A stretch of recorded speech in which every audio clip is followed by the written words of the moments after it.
आवाज एकदम ठीक है। वैसे भी मैं सुनने के लिए नहीं बुलाया जाता, ये देखने के लिए बुलाया जाता है। देखें तो सही इस दौर में सच बोलने वाला आदमी दिखने में कैसा लगता है। क्या कहने भाई।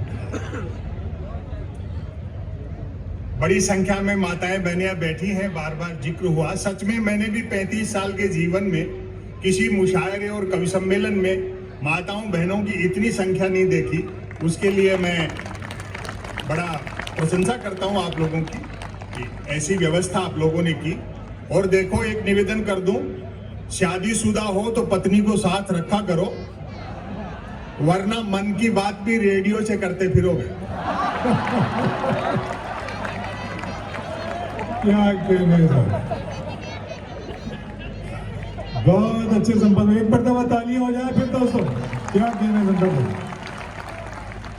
काफी प्यार मोहब्बत की बातें हुई, लेकिन उनमें पुरुषों का पलड़ा भारी रखा गया। मैं स्त्री की शक्ति का, ताकत का समर्थक हूं। देखो, संसार में इनका जो त्याग और समर्पण है उसका कोई मुकाबला नहीं। वो पति ने ढींग हाँकते हुए कहा, मेरा बड़प्पन देख जो तेरे से बिना देखे शादी कर ली। पत्नी बोली, मेरी भी हिम्मत देख जो तेरे को देखने के बाद भी मना नहीं किया। बहुत अच्छे। और मैं बधाई देना चाहता हूं इतने अच्छे कार्यक्रम के लिए इम्तियाज जलील साहब को। और एक बात के लिए और मैं आपकी प्रशंसा करूंगा, 3.5 साल हो गए, जिस पार्टी के टिकट पर चुनाव जीता था अभी तक उसी में हो। क्या कहने, वरना पता ही नहीं लगता सर। महाराष्ट्र तो उस संकट के दौर से गुजर रहा है। अभी पिछले दिनों एक कार्यक्रम में सामने एक विधायक बैठे थे, मुझे पता नहीं किस पार्टी के। मैंने ऐसे ही पूछ लिया माइक से, मैंने कहा साहब कांग्रेस में हो क्या? बोले नहीं, बीजेपी में है, कांग्रेस में घंटे भर पहले थे। वाह। कौन किधर आ रहा है, किधर जा रहा है, कोई पता नहीं लग रहा। और अब तो इंडिया धीरे धीरे डिजिटल हो जाएगा, तो इस तरह की चीजें और आसान हो जाएंगी। उसके बाद में ये सांसद और विधायक आपको अमेजन और फ्लिपकार्ट पे मिलेंगे। और जो नेता रिटायर हो चुके हैं, बूढ़े बुजुर्ग, वो भी निराश न हो, अपने आप को OLX पर डाल सकते हैं। बहुत बढ़िया संपर्क भाई। क्या कहने, OLX पे डाल सकते हैं। सांसद महोदय, मेरी इमेज ऐसी बना दी जैसे मैं मोदी जी का विरोधी हूं।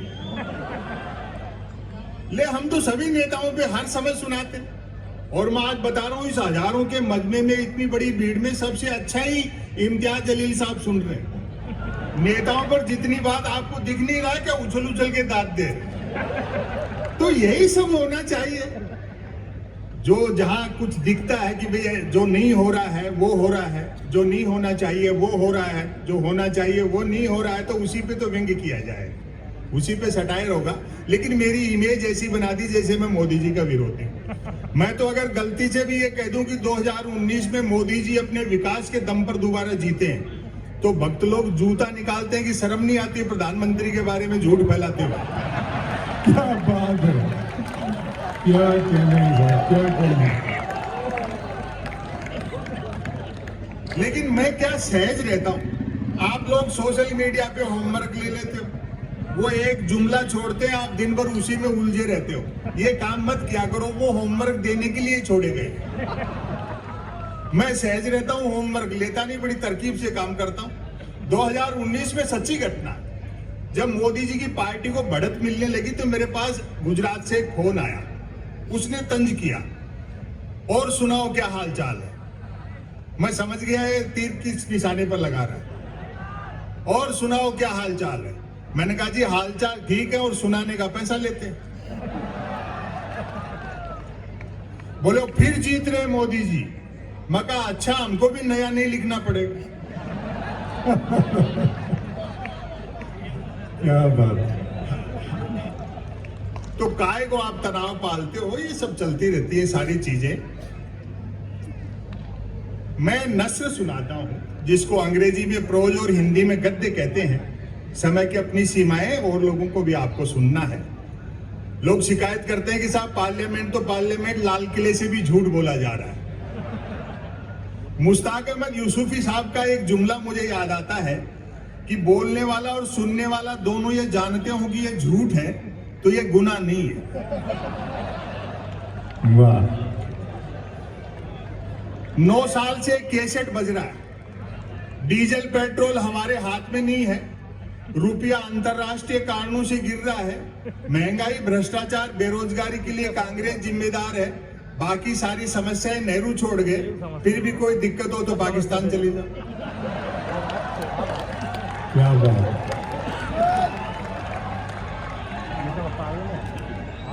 अब ये भी कोई बात होती है, लेकिन सहज रहा करो, तनाव मत पालो। कुछ लोग मुझे कहते हैं कि साहब आपको कोई धमकी या इस तरह का कुछ मिलता है? मैं कहा मुझे कुछ नहीं मिलता है, और इस तरह की कोई बात होती भी है हल्की भारी तो मैं तरकीब से निकाल देता हूं। एक इनकम टैक्स के बड़े अधिकारी मुझे मिले, उन्होंने मजाक की, बोले साहब सरकार के खिलाफ इतना तीखा लिखते बोलते हो, किसी दिन छापा वापा वाले भिजवा देंगे। मैंने कहा जी कि हिंदी लेखक के घर में लाइब्रेरी में गबन के नाम पर प्रेमचंद के गबन उपन्यास के अलावा क्या मिलेगा?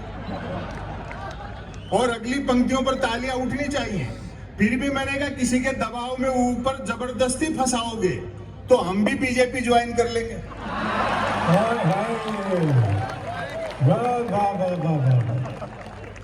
ये भाजपाई जिसको भ्रष्ट और अपराधी कहते हैं, वही अगर बीजेपी में आ जाता है तो उज्जवल हो उठता है।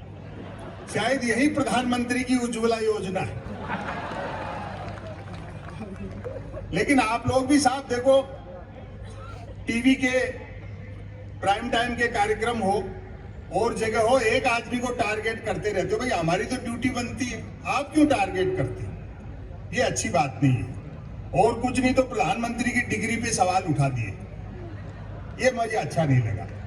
भाई जब सैटेलाइट लॉन्च होकर के अपनी कक्षा में स्थापित हो गया और धरती के चक्कर काट रहा, फिर क्यों डिजाइन पे बहस कर रहे हो?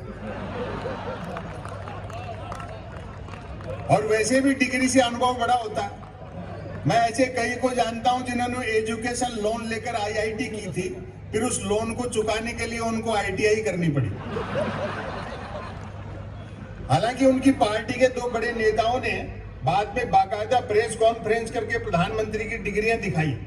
तब जाकर इन विरोधियों के मुंह बंद हुए कि हमारे प्रधानमंत्री ने न सिर्फ एमए कर रखा है बल्कि बीए भी कर रखा है। बहुत अच्छी, वाह वाह वाह। और आज ये कह रहे थे होटल में अबरार कासिम साहब, बोले क्यों संपत सरल जी, जब प्रधानमंत्री इतने पढ़े लिखे तो मैट्रिक भी करी रखी होगी। मैं एक लघु कथा सुनाता हूं और एक छोटा आर्टिकल फिर अपनी जगह लेता हूं। बहुत अच्छा सुन रहे हैं आप।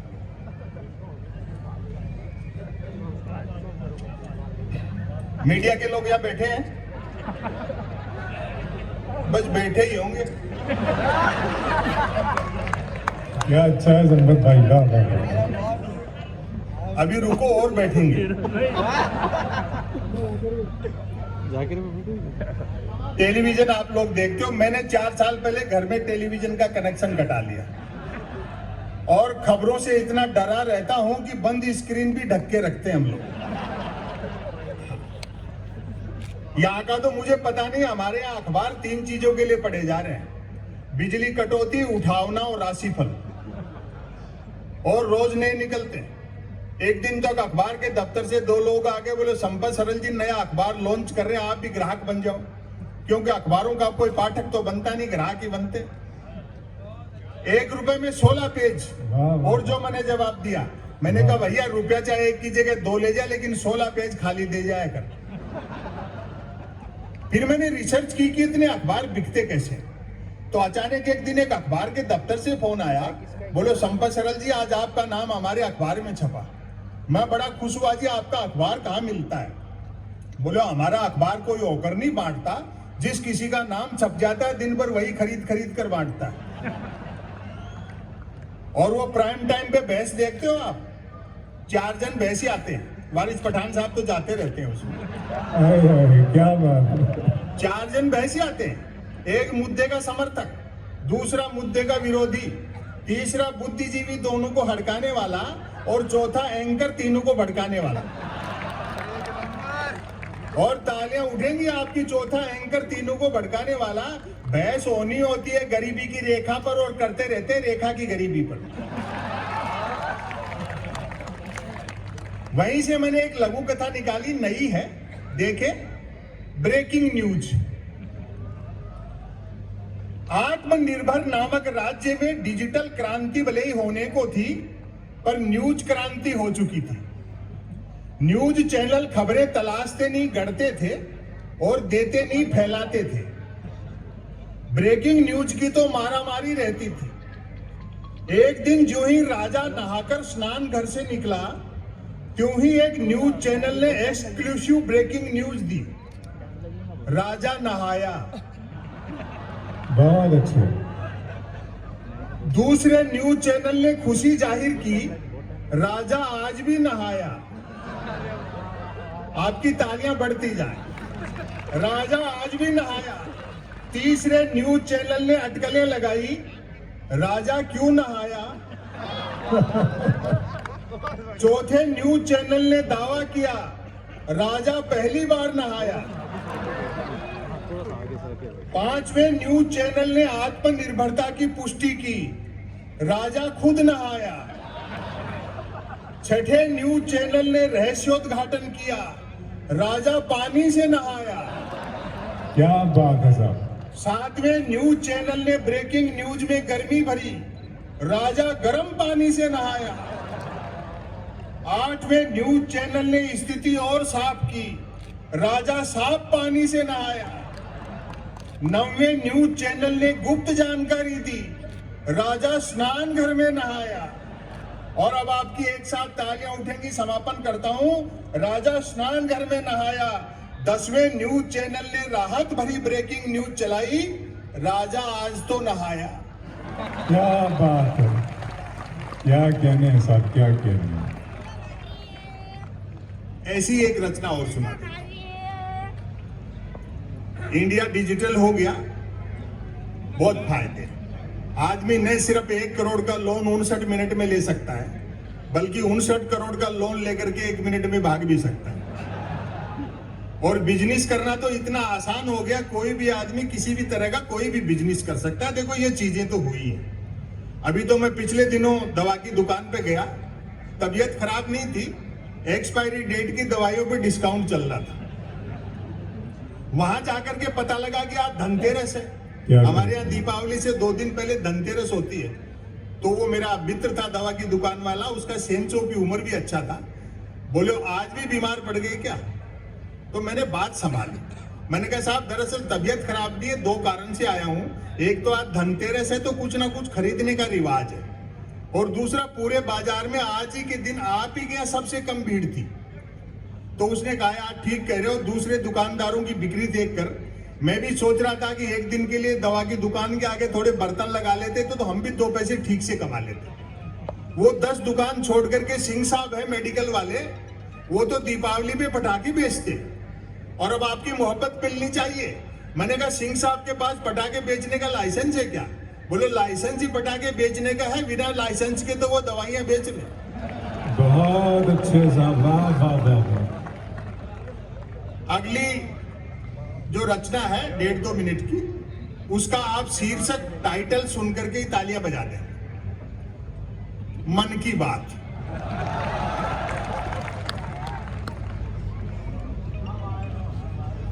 मेरी चाय मत रखा भैया, 2014 से छोड़ रखी है।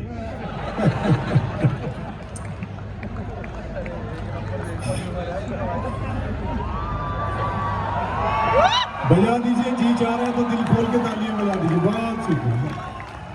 क्या कहने हैं साहब, क्या कहने हैं। बहुत अच्छे संपत भाई। मन की बात।